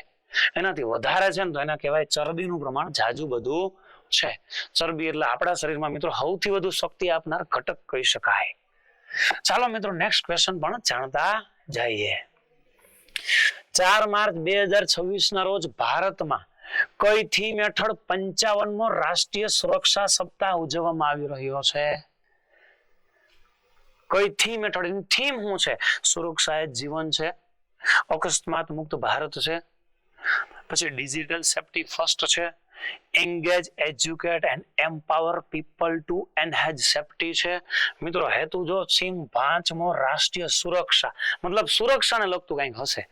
અકસ્માત મુક્ત ભારત એ કહી શકાય સાહેબ, ડિજિટલ સેફ્ટી એ કહી શકાય, સુરક્ષા જીવન કહી શકાય. મિત્રો આ ત્રણમાંથી એક પણ છે નહીં. કયું છે? Engage, educate and empower people two enhance safety. આવી કંઈક થીમ હતી. કોની હેઠળ? તો કે 55મો રાષ્ટ્રીય સુરક્ષા સપ્તાહ હેઠળ. ભાઈ ચાલો આવો જ કંઈક નેક્સ્ટ ક્વેશ્ચન પણ જોતા જઈએ મિત્રો. પશ્ચિમ એશિયાના સંકટ. સાહેબ પશ્ચિમ એશિયાનું સંકટ શું કરવા? તમને યાદ કરું મિત્રો, હાલમાં યુદ્ધ એક ચર્ચામાં છે, ઈરાન, ઇઝરાયલ અને અમેરિકા વચ્ચે. એટલે પશ્ચિમ એશિયાની વાત કરી. આ બધા વચ્ચે અમેરિકા, આ બધા દેશોમાં યુદ્ધ ચાલુ છે. યુદ્ધ ચાલુ છે ને એના સંકટ વચ્ચે ભારતને તેલ, એલપીજી, એલએનજી નો સતત પુરવઠો પૂરો પાડવાની ખાતરી એક દેશે આપી છે. મિત્રો આ બધામાં ચાલુ છે, એટલે ઈરાનને તો કોઈ ખાતરી આપી ન હોય. વેનેઝુએલા ઉપર તો અમેરિકાએ હુમલો કરીને કબજો કરી લીધો, આને ખાતરી ન આપી હોય. બે તો નીકળી ગયા. પણ મિત્રો એક તો ભારતનો પરમ મિત્ર કોણ ભૂલી શકાય? પરમ મિત્રને કોણ ભૂલી શકે? પરમ મિત્ર એટલે કોણ? તો રશિયા. કોણ છે? રશિયા. ભારતનો પરમ મિત્ર કહી શકાય. આણે ભારતને એવી ખાતરી આપી, મિત્રો રાત્રે પણ મૂંઝાતો નહીં, ગમે ત્યારે ફોન કરજે. આપણે કેમ મિત્રને રાત્રે ફોન કરીએ, આ ડાઉટ છે, ઓલો ડાઉટ છે, દવાખાને જવું છે, એમ ભારતે રશિયાને ફોન કરીને કીધું ભાઈ અમારે તેલ જોઈએ છે, એલપી જોઈએ છે અને એલએનજી જોઈએ છે. એવી ખાતરી રશિયા આપી, અમે આપશું, ગમે ત્યારે આપશું. ભાઈ સાહેબ તેલ એટલે કયું તેલ? ખાવાનું તેલ ની વાત નહીં કરતો ભાઈ, ખનીજ તેલ ની વાત કરું છું ભાઈ. કયું તેલ? ખનીજ તેલ. સાહેબ ખનીજ તેલ એટલે કોણ? પેલા તો એમ થશે ખનીજ તેલ એટલે કોણ? મિત્રો ખનીજ તેલ છે એક બે નથી હો ભાઈ. ખનીજ તેલના ઝાઝા બધા પેટ્રોલ છે, ડીઝલ છે, કેરોસીન છે, ઊંજણ તેલ છે, બળતણ તેલ છે, ડામર છે. સાહેબ ખનીજ તેલ નીચેના પૈકી કોણ નથી? એવો પ્રશ્ન પૂછાય તો કેમ યાદ રાખવું? મિત્રો એક સૂત્ર છે, યાદ કરાવું ભાઈ. સૂત્ર ભૂલતા નહીં. ખાસ સૂત્ર આવું છે, પેપે ને કેડી હું બડાપે. પેપે ને કેડી હું બડાપે. શેનું સૂત્ર? ખનિજ તેલનું. સાહેબ આ પેપે ને કેડી હું બડાપે કોણ છે? મિત્રો પહેલા તો પે એવું તો તમને જણાવી દઉં, પેટ્રોલિયમ કોક. બીજું પે એવું તો મિત્રો જણાવી દઉં, પેટ્રોલ. કયું છે? પેટ્રોલ. સાહેબ ને એવું એટલે કોણ છે? નેપ્થા. ને એટલે કોણ છે મિત્રો? નેપ્થા. સાહેબ કે એટલે કોણ? કેરોસીન. સાહેબ ડી એટલે ડીઝલ. સાહેબ ઉ એટલે કોણ? ઊંજણ તેલ. સાહેબ બ એટલે કોણ? પાછું છે બળતણ તેલ. સાહેબ ડા એટલે કોણ? મિત્રો ડામર. ડામર નું બીજું નામ છે આસ્ફાલ્ટ. અને સાહેબ આ પે એટલે કોણ? પેટ્રોલિયમ વાયુ. સાહેબ આટલા બધા ભારતને મિત્રો તરીકે આપશે યાર, 100% આપશે યાર, કારણ કે મિત્રતાનો સંબંધ જ એવો છે ભાઈ. હાલો સાહેબ બીજું હજી વાત કરી એલપીજી. સાહેબ આ એલપીજી એટલે કોણ? મિત્રો લિક્વિફાઈડ પેટ્રોલિયમ ગેસ. હમણાં ભાઈ ભારે બાટલાનો ભાવ ભાઈ સંકટ કહેવાય, સંકટ. એલપીજી એટલે હું મિત્રો? એનું નામ છે કંઈક આવું ભાઈ, liquefied petroleum gas. Liquefied petroleum gas, LPG નું પૂરું નામ. એવી રીતે એલએનજી है तो liquefied natural gas. Liquefied natural gas. મિત્રો ઘણીવાર પરીક્ષામાં પ્રશ્ન પૂછાઈ ગયો એલપીજી માંથી. એલપીજી માં મુખ્યત્વે કયો વાયુ હોય છે? મિત્રો ખાસ જણાવી દઉં, એલપીજી માં મુખ્યત્વે બ્યુટેન વાયુ ભરેલો હોય છે. અને સાહેબ આ એલપીજી માંથી ઘણી વખતે દુર્ગંધ આવે છે, એ માટે જવાબદાર કોણ છે? મિત્રો જવાબદાર છે ઇથાઇલ મરકેપ્ટન. કોણ છે? Ethyl mercaptan. એટલા માટે દુર્ગંધ આવે. સાહેબ ઇથાઇલ મરકેપ્ટન માં એવું શું છે? મિત્રો ખાસ જણાવી દો, એનું બીજું નામ છે મિથેનોલ. મિથેનોલ. સાહેબ એટલે મિથેન છે અને એસ છે. એસ એટલે કોણ? ખબર? સલ્ફર. હવે ખબર પડી સાહેબ, સલ્ફર એટલે ગંધનાશક વાયુ કહેવાય. આ સલ્ફર ના લીધે આપણે ગંધ આવે છે. તો મિત્રો આની અંદરથી આવા પ્રશ્નો પણ બની શકે છે. હાલો મિત્રો નેક્સ્ટ પ્રશ્નની ચર્ચા પણ કરતા જઈએ. આંધ્રપ્રદેશ સરકારે માનવ વન્ય જીવન સંઘર્ષને રોકવા માટે કયો પ્રોજેક્ટ શરૂ કર્યો છે? કરંટ નો પ્રશ્ન છે. 4 ઓપ્શન આપ્યા: project tiger, project lion, project elephant ને પ્રોજેક્ટ હનુમાન. સાહેબ થોડોક જોઈને જ ખબર પડી જવી છે. પ્રોજેક્ટ ટાઈગર તો ક્યારથી અમલમાં છે? પ્રોજેક્ટ લાયન પણ અમલમાં છે, પ્રોજેક્ટ એલિફન્ટ પણ અમલમાં છે, પ્રોજેક્ટ હનુમાન છે જે અમલમાં હતો નહીં. હાલમાં જ આંધ્રપ્રદેશ સરકારે વન્યજીવ મતલબ કે માણસોનો વન્યજીવ આરે સંઘર્ષ થતો, રસ્તા ઉપર જતા હોય ત્યાં વન્યજીવો માણસને હાનિ પણ પહોંચાડતા. આ હાનિ ન થાય એટલે આંધ્રપ્રદેશ સરકારમાં આંધ્રપ્રદેશના નાયબ મુખ્યમંત્રી એટલે કોણ? એક એક્ટર છે ભાઈ, પવન કલ્યાણ. પવન કલ્યાણે આ પ્લાન્ટ અને મતલબ આ પ્લાન્ટને અમલમાં મૂક્યો છે, પ્રોજેક્ટને અમલમાં મૂક્યો છે, પ્રોજેક્ટ હનુમાનને. તો મિત્રો થોડુંક આના વિશે પણ જાણીએ. પ્રોજેક્ટ ટાઈગર એટલે કોણ ભાઈ? મિત્રો ટાઈગર ની વાત કરીએ તો વાઘ. મિત્રો 1973 તમને જણાવી દઉં. પેલા તો પ્રોજેક્ટ ટાઈગર છે ને અમલવારી માટે 1972 એક એક્ટ અમલમાં આવ્યો અને આનો અમલ પ્રોજેક્ટ ટાઈગર નો ક્યારે થયો? 1973 આ પણ પૂછાઈ ગયું. અને એ દિવસથી મિત્રો વાઘ છે ને એ ભારતનું રાષ્ટ્રીય પ્રાણી છે. હવે ભારતનું રાષ્ટ્રીય પ્રાણી કોણ છે મિત્રો? વાઘ છે. અને મિત્રો રાષ્ટ્રીય વાઘ દિવસ મતલબ આંતરરાષ્ટ્રીય વાઘ દિવસ પણ ઉજવવામાં આવે છે એમની યાદમાં, રક્ષણ હેતુથી. આંતરરાષ્ટ્રીય વાઘ દિવસ આ પણ પ્રશ્ન પૂછાઈ ગયો ભાઈ ઘણી વખતે. ફોરેસ્ટમાં પૂછાયેલો પ્રશ્ન યાદ કરાવું છું. સાહેબ કઈ તારીખ? 29 જુલાઈ ના રોજ. સાહેબ આવું છે. પ્રોજેક્ટ લાયન એટલે કોણ? સિંહ. મિત્રો મને કોમેન્ટમાં જણાવજો પ્રોજેક્ટ લાયન ની શરૂઆત ક્યારે થઈ હતી, ખાસ જણાવજો. સાહેબ પ્રોજેક્ટ લાયન એટલે સિંહની જે સંખ્યા છે ને એમાં દિવસે ને દિવસે ઘટાડો જોવા મળતો હતો. સિંહની સંખ્યાના વધારાના હેતુથી સિંહનું રક્ષણ થાય એ માટે પ્રોજેક્ટ લાયન અમલમાં આવે છે. અને સિંહ માટે એક દિવસ ઉજવાય છે મિત્રો, વિશ્વ સિંહ દિવસ. આ પણ ફોરેસ્ટની એક્ઝામમાં ઘણી વાર પૂછાઈ ગયો મિત્રો. 10 ઓગસ્ટના રોજ ઉજવવામાં આવે છે. કયો દિવસ? વિશ્વ સિંહ દિવસ. મિત્રો એવી જ રીતે એવું પ્રોજેક્ટ એલિફન્ટ, હાથીના સંરક્ષણના હેતુથી મતલબ હાથી. મિત્રો હાથી છે ને એના માટે ભારત સરકારે એને ભારતીય રાષ્ટ્રીય વિરાસત પ્રાણી પણ જાહેર કર્યો છે. રાષ્ટ્રીય વિરાસત પ્રાણી. રાષ્ટ્રીય વિરાસત પ્રાણી કયું છે? હાથી. હાથીના સંરક્ષણ હેતુથી કયો પ્રોજેક્ટ અમલમાં આવેલો છે? Project elephant. અને મિત્રો આ હાથીના જે દાંત છે ને એમાંથી દવા પણ બનાવવામાં આવે છે. હાથીઓનો શિકાર કરી માણસો એના દાંતનો વેચી એ દવા માટે ઉપયોગ કરતા. એટલે હાથીનું સંરક્ષણ થાય ને એ માટે રાષ્ટ્રીય વિરાસત પ્રાણી જાહેર કરી દીધું હાથીને ભાઈ. આ પ્રોજેક્ટ હનુમાન સિવાય આ પણ યાદ રાખવા ભાઈ, ખાસ અગત્યના. ચાલો મિત્રો આવો જ કંઈક નેક્સ્ટ ક્વેશ્ચન છે એ પણ જાણતા જઈએ. વર્ષ 2026 ના આંતરરાષ્ટ્રીય મહિલા દિવસ. હા મિત્રો ખાસ યાદ રાખજો, માર્ચ મહિનામાં કયો દિવસ આવે? આંતરરાષ્ટ્રીય મહિલા દિવસ નિમિત્તે નવી દિલ્હીમાં કઈ ફ્લેગશિપ વોકનું આયોજન કરવામાં આવ્યું હતું? મિત્રો 4 કંઈક આપ્યું છે પ્રશ્ન મુદ્દે. નારી શક્તિ માર્ચ યોજાણી હતી, શક્તિ વોક યોજાણું હતું, બેટી બચાવો પદયાત્રા યોજાણી કે ભારત કી બેટી રન. પેલા તો રન થઈ નહોતી, ભારત કી બેટી બચાવો માટે કઈ નહોતું. એટલે 2 ઓપ્શન તો આવતા નથી, વૈધા 2.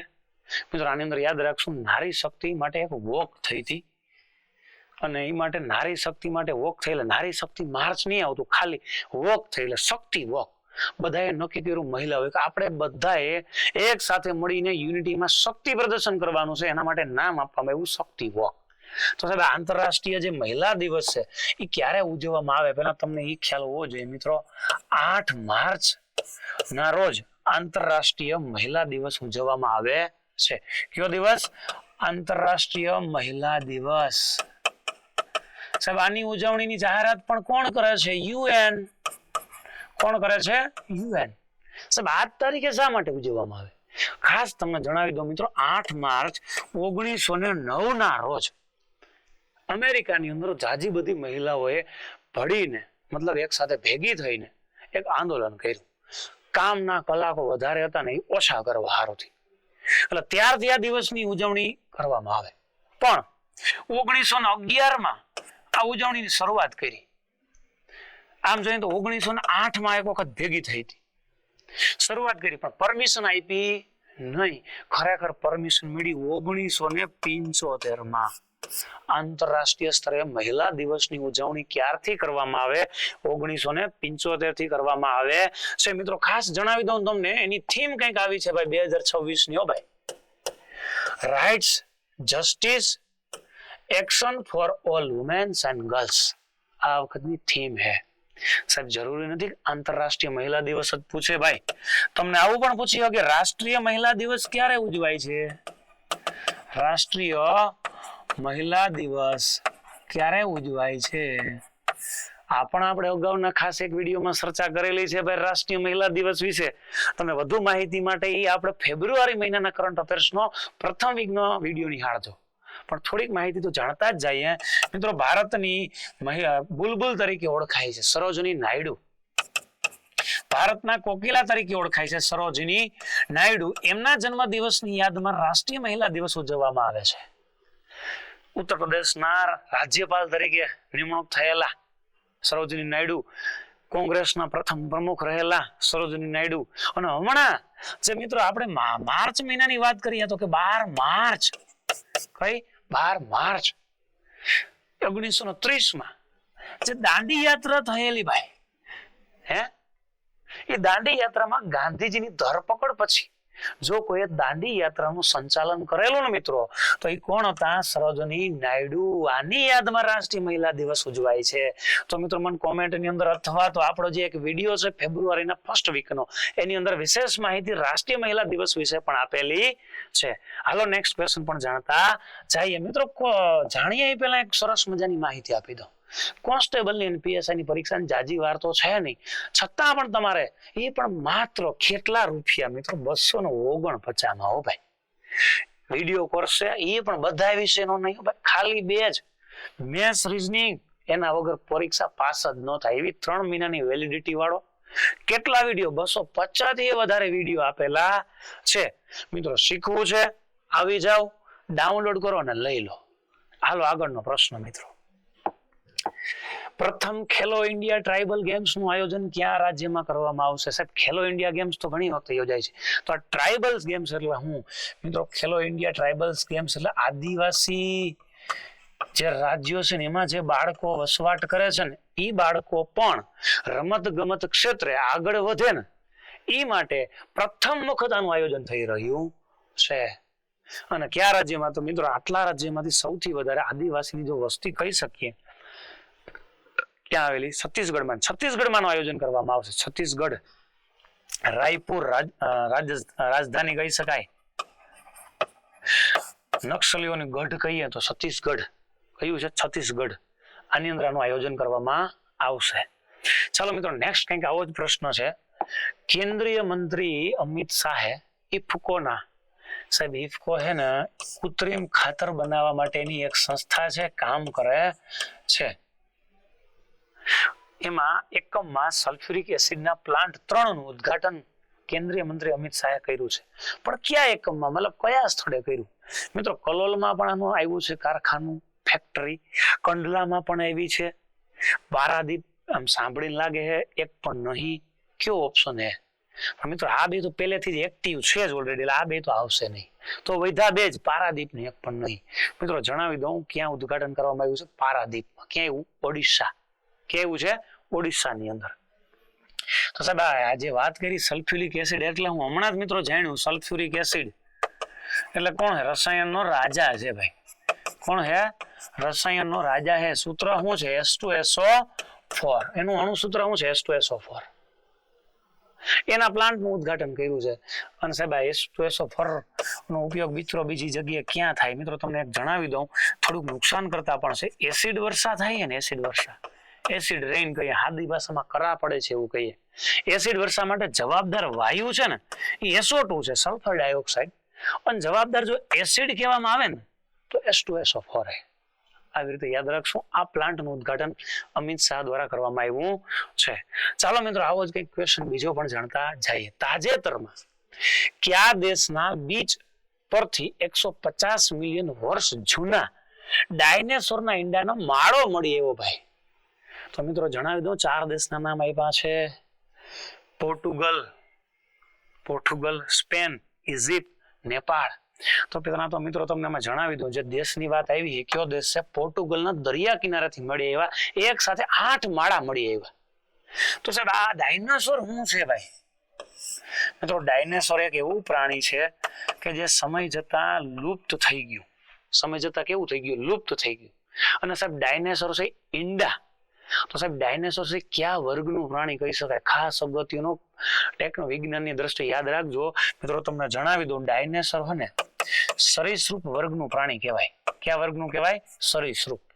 તો સાહેબ આ સરીસૃપ એટલે હું મિત્રો પેટે ઢસડાઈને ચાલતા હોય ને એ બધાને સરીસૃપ કહેવાય. અને મિત્રો આ યુગ કેવો હોય તો મેસોજોઇક યુગ કહેવાય ને.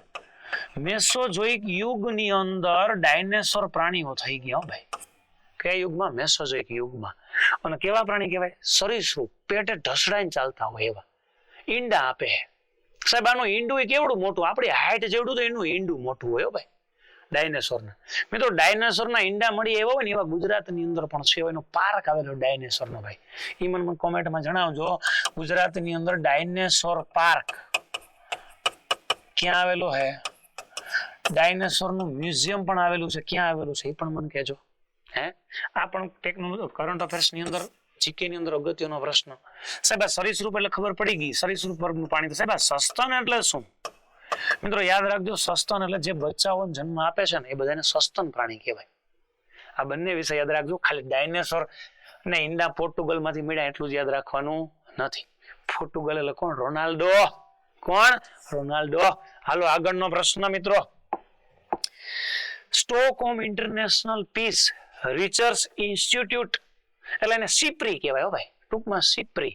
એનું પૂરું નામે પૂછે હો ભાઈ. Stockholm International Peace Research institute.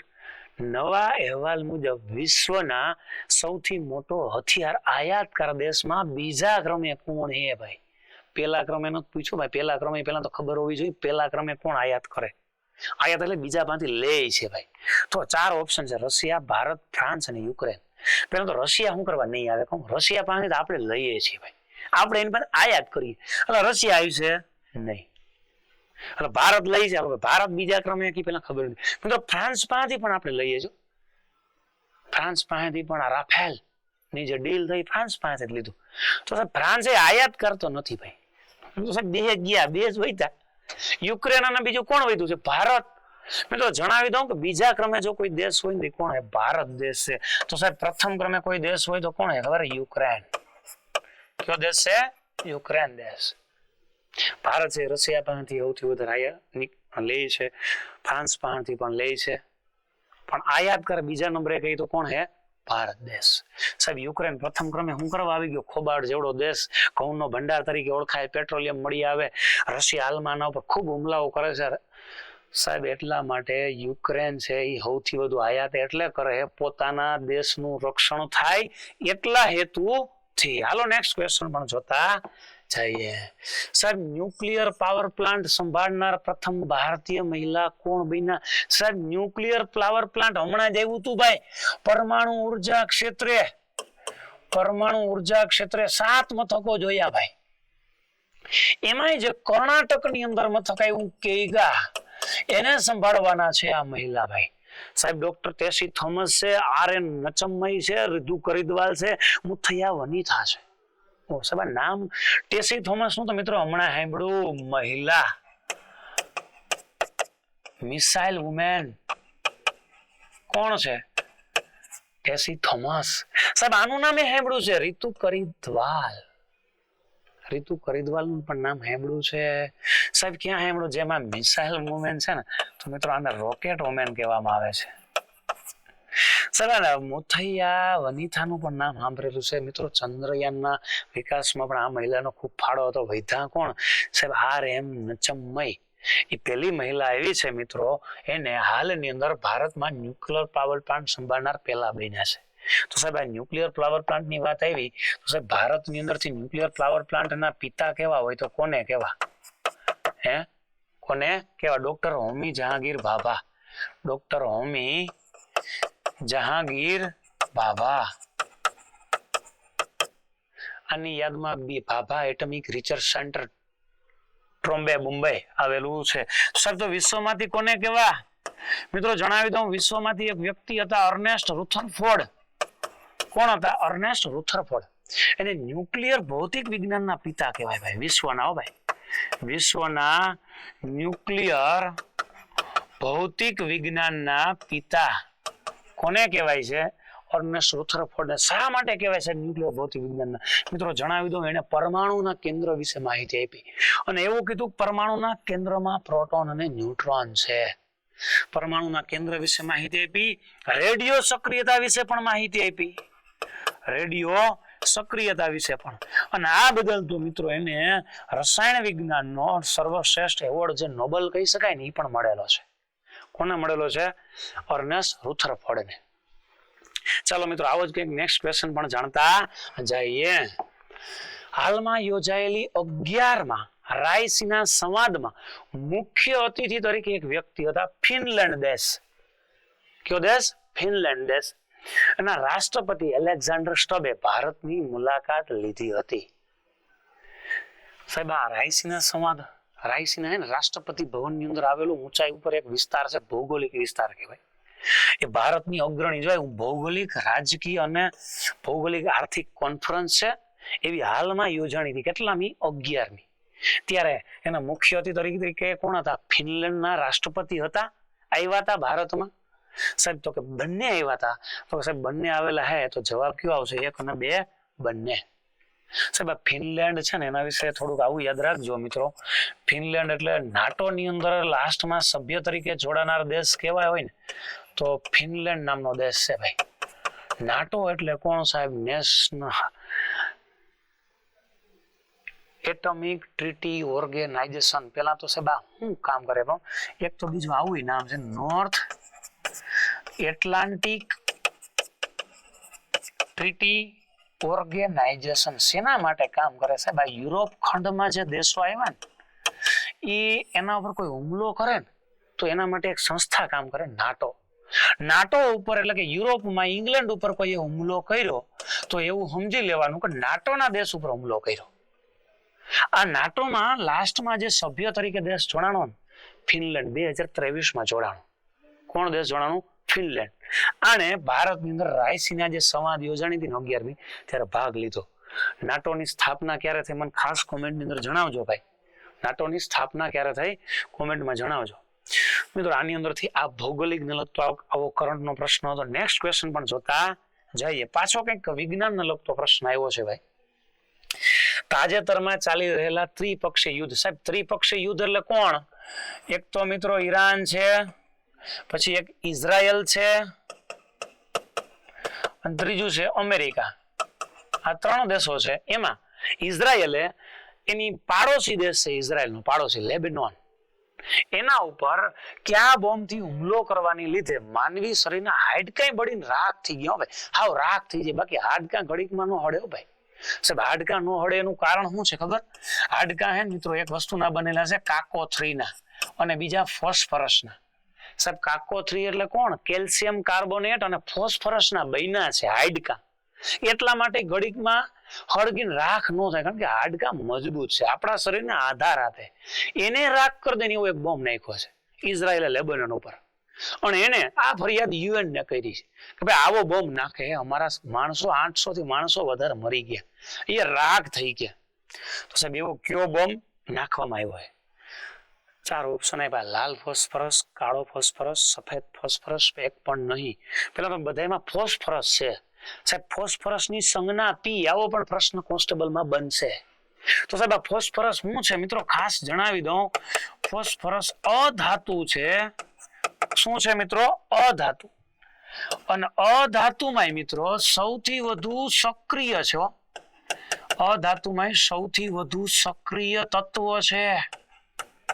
અને મિત્રો જેમ સોડિયમ એટલે કે Na અને પોટેશિયમ એટલે કે K એને કેરોસીનમાં રાખવામાં આવે ને, એવી રીતે આને પાણીમાં રાખવામાં આવે છે ભાઈ.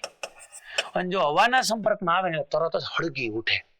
એટલે ખબર પડી કે હવાના સંપર્કમાં આવે ધડાકેદાર વિસ્ફોટ થયો હોય છે. મિત્રો આમાં 3 પ્રકારના ફોસ્ફરસ છે: લાલ, સફેદ અને કાળો ફોસ્ફરસ. તો મિત્રો યાદ કરાવું, સફેદ ફોસ્ફરસ. સાહેબ સફેદ ફોસ્ફરસ છે ને, એના વિશે એક જાણકારી આપી દઉં. આપણે જે માચિસ આવે ને, માચિસ બાકસ, માચીસની બનાવટમાં પેલા આનો ઉપયોગ થતો સફેદ ફોસ્ફરસનો, પણ વાતાવરણના સંપર્કમાં આવે ને ત્યાં જ હળગી જાય. હજી તો કંપનીમાં બનાવતા હોય ત્યાં જ હળગીને પૂરું થઈ જાય.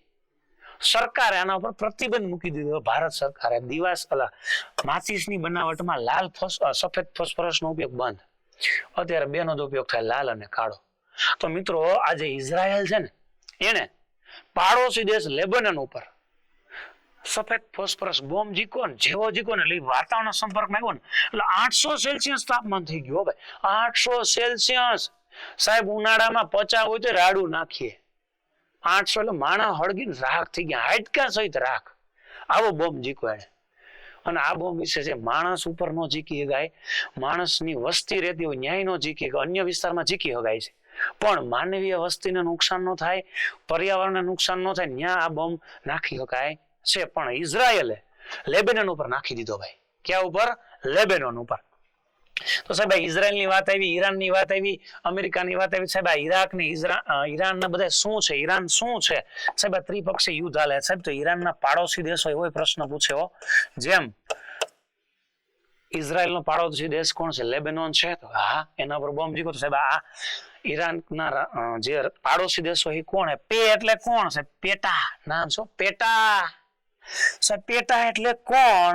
સાહેબ પી એટલે પાકિસ્તાન.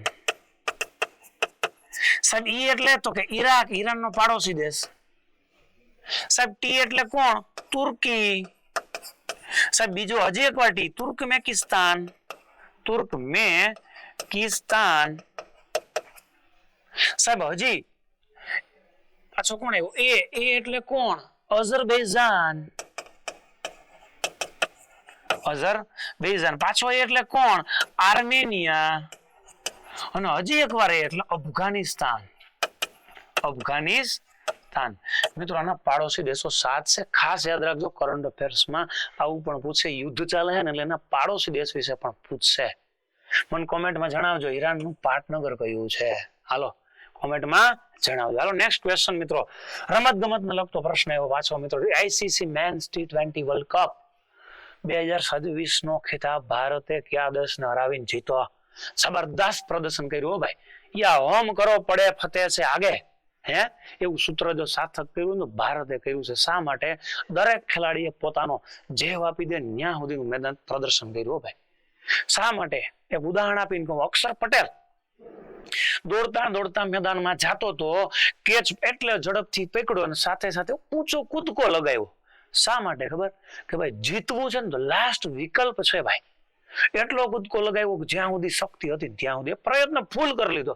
તમે પણ જ્યાં સુધી ફૂલ પ્રયત્ન નહીં કરો ને ભાઈ ત્યાં સુધી જીતશો નહીં, પાસ થશો નહીં. હાલો સાહેબ કયા દેશને હરાવીને? હા એલો પ્રશ્ન હે સાહેબ, ન્યુઝીલેન્ડ હરાવ્યું. કોને હરાવ્યું છે? ન્યુઝીલેન્ડ. ખાલી આવો જ પ્રશ્ન નહીં આવ્યો ન્યુઝીલેન્ડ ને. હાલો બીજું કંઈક પણ જાણતા જઈએ ભાઈ.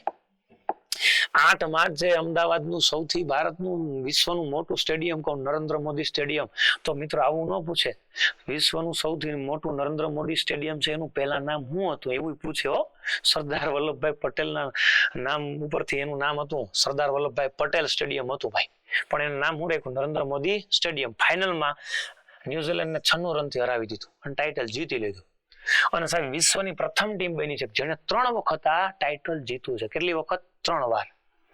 એક વખત ધોની કેપ્ટન હતો, પછી બીજી વખત રોહિત શર્મા કેપ્ટન હતો, ત્રીજી વખત સૂર્યકુમાર યાદવ કેપ્ટન હતો. નેક્સ્ટ સાહેબ આ જીતી તો લીધો પણ શ્રેષ્ઠ બોલિંગ જસપ્રીત બુમરાહ 4 વિકેટ લઈ લીધી સાહેબ ન્યુઝીલેન્ડ સામે. સૌથી વધુ મેડન ઓવર શ્રીલંકાનો હતો ટ્રીટોન મેન્ડિસ. એવો પ્રશ્ન પૂછે. T20 2026 સૌથી વધુ મેડન ઓવર ફેંકનાર, સૌથી વધુ ટીમ સ્કોર કોનો થયો? તો ભારત ન્યુઝીલેન્ડ નો ફાઇનલમાં 255. સૌથી મોટી જીત યુએસએ સામે કોણે? તો આફ્રિકા 115 રનથી ભાઈ. સૌથી ઓછી ટીમ નો સ્કોર યુગાન્ડા 52 રનમાં પૂરું ભાઈ ઓસ્ટ્રેલિયા સામે. પણ ફાઇનલમાં કંઈક આવા પ્રશ્ન પણ બને ભાઈ. સ્કોર 255 નો 20 ઓવરમાં. ન્યુઝીલેન્ડ 159 ઓલ આઉટ થઈ ગયું હતું. 19મી ઓવરે પરિણામ ભારત 96 રનથી જીતી ગયું છે. અને મેન ઓફ ધ મેચ કોણ બન્યો? તો જસપ્રીત બુમરાહ. કોણ બન્યો છે? જસપ્રીત બુમરાહ. હજી પણ આવા અગત્યના પ્રશ્નો, એકાદો પ્રશ્ન તો આવશે જ હો ભાઈ. આટલી માહિતી પીરસી હો ભાઈ, એમને એમ નથી આપતા ભાઈ. વિજેતા ભારત બન્યું સતત ત્રીજી વાર. રનર અપ કોણ હતું? ન્યુઝીલેન્ડ. કોણ હતું? ન્યુઝીલેન્ડ. સાહેબ player of the tournament Sanju Samson. મિત્રો સંજુ સેમસન ની યાદ આવે અને તમને મહેનત કરવાનું મન થવું જોઈએ. શા માટે કહું? મિત્રો સંજુ સેમસન ને ભારતના જે T20 ના કેપ્ટને કહી દીધેલું ખરાબ પ્રદર્શનમાં હતો ને ત્યારે કે ભાઈ તારા માટે કોઈ વિકલ્પ નથી, કાં તો તું પ્રદર્શન કર કાં તો તું મેચમાંથી બહાર. તો મિત્રો 3 રેસમાં 50 રન ઉપર ફટકારનારો ભાઈ 3 માં 50 રન ઉપર. અને સચિન તેંડુલકરે એને એક પોઝિટિવ ઉર્જા આપેલી કે ભાઈ તું તારું નબળું છે ને એમાં ફોકસ કર અને મહેનત કર એટલે તું જબરદસ્ત રમીશ. સંજુ સેમસન ભારત એને સમગ્ર ટુર્નામેન્ટમાં 331 રન બનાવ્યા. સૌથી વધુ વિકેટ જસપ્રીત બુમરાહ અને વરુણ ચક્રવર્તી. સાહેબ આનું ઉદાહરણ મોટિવેશનમાં લઈ શકાય. 32 વર્ષે તો ક્રિકેટ આંતરરાષ્ટ્રીય ક્ષેત્રે પસંદગી થઈ. 14 વિકેટ લીધી. સૌથી વધુ રન શાહિદ ઝાબા ફરહાન પાકિસ્તાનના 383. આયે પૂછી હગે. સૌથી વધુ સ્કોર પ્રથમ નિશાંકા 109 ઓસ્ટ્રેલિયા વિરુદ્ધ. Player of the tournament Sanju Samson 331 80.25 ની એવરેજ થી. સૌથી વધુ સિક્સર સંજુ સેમસન 24 અને સૌથી વધુ વિકેટ બુમરાહ અને વરુણ ચક્રવર્તી બંને 14 વિકેટ લીધી છે. હાલો મિત્રો આવો જ કંઈક નેક્સ્ટ બીજો પ્રશ્ન છે. કઈ ભારતીય રમતગમત ટીમને પ્રથમ વખત Laureus world team of the year 2026 માટે નામાંકિત કરવામાં આવી છે? મિત્રો 4 ઓપ્શન આપ્યા. ચિત્ર જોઈને જ ખબર પડી જાય સાહેબ આ તો મહિલા ભારતની ક્રિકેટ ટીમ છે. કોની? મહિલા ભારતીય ક્રિકેટ ટીમ છે. અને પહેલી વખત વર્લ્ડ કપ જીતો ICC એટલા માટે. હાલો થોડીક એ બાબત પણ જાણીએ. સાહેબ વિજેતા એમાં ભારત હતું. પ્રથમવાર મહિલા વિજેતા બન્યું 2025 રનર અપ કોણ હતું? દક્ષિણ આફ્રિકા. ભલે મહિલાની ક્રિકેટ ટીમ છે છતાંય આટલા પ્રશ્નો જોવાના છે ભાઈ. કેટલામી આવૃત્તિ હતી? 13મી વખત. સાહેબ આયોજક દેશ ભારત હતો. અમુક મેચો શ્રીલંકામાં રમાણી હતી. સમયગાળો 30 સપ્ટેમ્બર થી 2 નવેમ્બર 2025 સાહેબ સૌથી વધુ વખત વિજેતા કયો દેશ છે ખબર? ઓસ્ટ્રેલિયા. સાહેબ ફાઇનલ નું સ્થળ કયું હતું? DY Patil stadium Mumbai. આવું પૂછો ડીવાય પાટીલ સ્ટેડિયમ કયા શહેરમાં આવેલું છે? ફાઇનલમાં man of the match Shafali Verma. સૌથી વધુ રન કોણે કર્યા? લોરા વોલપાટ મતલબ વોલવાટ 571 રન. સાહેબ વિકેટ સૌથી વધુ ભારતની દીપ્તિ શર્માએ લીધા. Tournament main of the match કોણ બન્યું? દીપ્તિ શર્મા બન્યું. હાલો મિત્રો નેક્સ્ટ આવો જ કંઈક અગત્યનો પ્રશ્ન. કુનો નેશનલ પાર્ક તાજેતરમાં કયા લુપ્તપ્રાય પક્ષીની પ્રથમ વખત નોંધણી કરવામાં આવી? મિત્રો જણાવી દઉં પ્રથમ વખત નોંધણી કરી હોય જંગલી ઘોડની કરી છે. સાહેબ કુનો નેશનલ પાર્ક ક્યાં આવ્યું છે? મિત્રો મધ્યપ્રદેશમાં. મિત્રો હાલની અંદર જ એમાં આફ્રિકાથી પાછા ચિત્તા લઈ આવવામાં આવ્યા છે. ક્યાંથી ચિત્તા લઈ આવ્યા છે? આફ્રિકાથી. Kuno national park.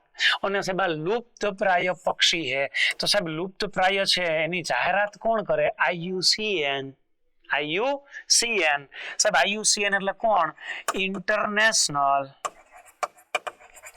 Union for Conservation of Nature. Conservation of Nature નામની સંસ્થા જે રેડ ડેટા બુકમાં આવતા હોય એ બધાની જાહેરાત કરે છે ને લુપ્ત થતા હોય એની જાહેરાત કરે. રેડ ડેટા બુક કહેવાય છે. હાલો મિત્રો આવો જ કંઈક પ્રશ્નો બીજા જોઈએ એ પેલા મિત્રો તમને ખાસ જણાવી દઉં આવા જ પ્રશ્નો ફરીથી. અને ભાઈ આ તો માર્ચ મહિનાનું હજી 10 જ દિન અગત્યનું IMP જોઈ ગયા. પાછા મળીએ ને મિત્રો એટલે નવા જ આવા કંઈક કરંટ અફેર્સના વિડીયો સાથે મળતા રહીશું. જય હિન્દ, જય ભારત.